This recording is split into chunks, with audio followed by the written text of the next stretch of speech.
Hi, I'm Seng. Thank you for giving interested on Genius POS. So today I'll show you how to register your demo account for Genius POS. Thank you. Okay, first go to your browser of Safari, then go to hub.geniuspos.com.my.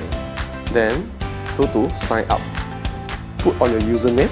For example, for the reseller code you put SB0003. Then you click sign up. After that, go to your email. Then click on the Genius POS Cloud verification and just click verify your email address.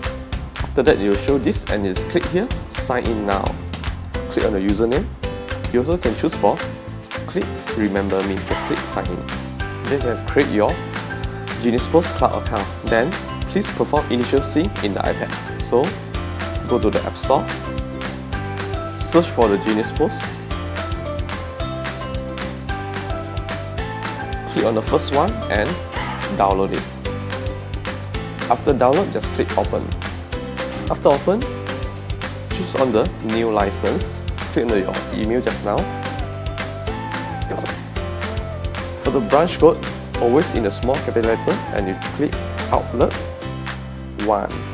For the outlet name, you can put your own company name. Just click login.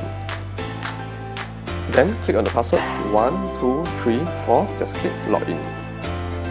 Then you have successfully logged in and try for 1 month free trial. If the license has been activated, click on the setting, scroll until the bottom, just click on activation/restore and click on the manage license and refresh the license. Make sure you have internet connection before you refresh the license. That's all for today. Thank you. So, 找 Genius POS, 找阿成啦。 So, cari POS system, cari Aseng. Find Genius POS, find Aseng. Aseng. 找 POS system, 找 Aseng.